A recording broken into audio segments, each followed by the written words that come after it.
made me scream once, but I thought that in total it was a beautiful nightmare from start to finish. That's a good way to put it. That's not really a combination that I use often, beautiful nightmare.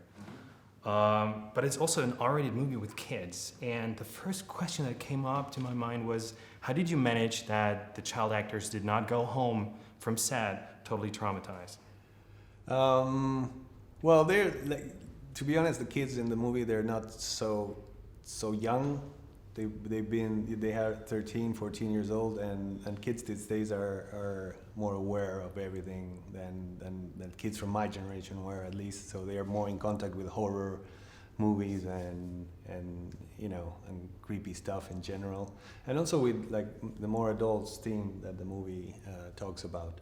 So, but regardless of that, there was a lot of talking about the movie with each of the actors. We talked a lot about the characters and their inner journeys. So it was something that was very like delicately shared and discussed. And their contact with the clown and everything, I think there was a lot of fun involved. They were fun. Yeah, they had a lot of fun. Okay.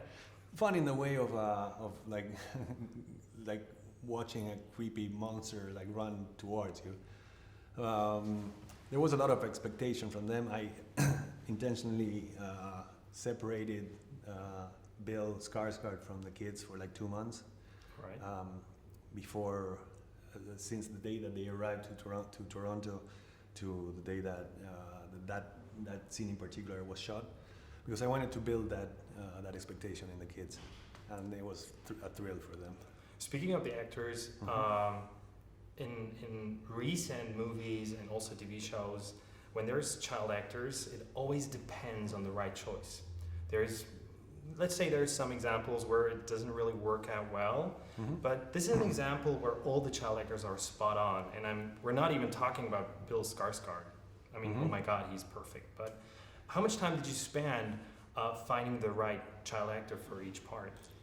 Well, you always have to work with talented people, regardless whether they're children or adults.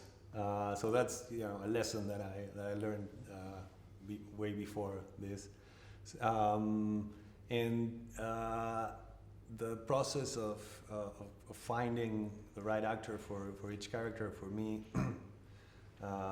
it was about looking for actors that shared some of the DNA of the characters. So it wasn't only about like the looks or their talent or skills as actors, but also I wanted to reach that extra level of truth by selecting kids that share the same personality of each loser. I think you succeeded. Thank you very much.